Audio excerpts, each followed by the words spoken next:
You're watching Mirror 7 News. Stay informed, stay ahead for more news. Sean Diddy Combs has been making headlines again. This time, not for his music, but for his legal battles and life behind bars. A federal judge has just granted his request to speed up the appeal process, giving his legal team a chance to fight back against his 50-month prison sentence. The decision, made by Judge Beth Robinson of the U.S. Court of Appeals for the Second Circuit, comes only days after Diddy was moved to the Fort Dix Federal Prison in New Jersey, where he began serving his sentence for 2 counts of interstate prostitution violations under the Mann Act. Judge Robinson approved an expedited schedule that could see Diddy's case argued as soon as April next year. According to the court order, Diddy's defense team has until December 23 to file its appeal brief, while the U.S. government's response is due by February 20. A reply from Diddy's attorneys would then follow by March 13. If the schedule holds, oral arguments could begin shortly after. His lawyers hope this accelerated timeline could shorten the time he spends behind bars.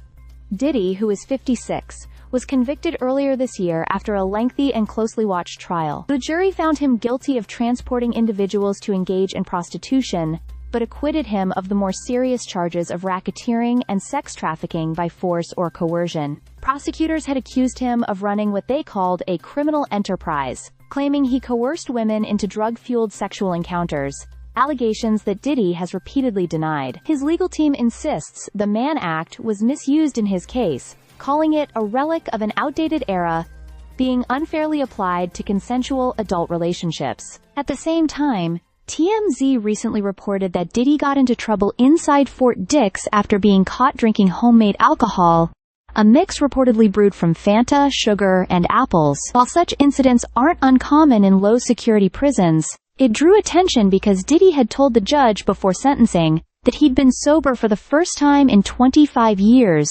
and was committed to personal change. "The old me died in jail, and a new version of me was reborn," he had written to the court, expressing remorse and a desire to rebuild his life. Despite the setback, the rap mogul remains focused on his appeal. He's already served about 14 months since his arrest in September 2024, and his release date is currently set for May 8, 2028. However, with good behavior or participation in rehabilitation programs, he could earn an earlier release. For now, all eyes are on the appeals court, where Diddy's legal team is preparing to argue that his conviction should be overturned, or at least that his sentence should be reduced. Stay subscribed for more videos.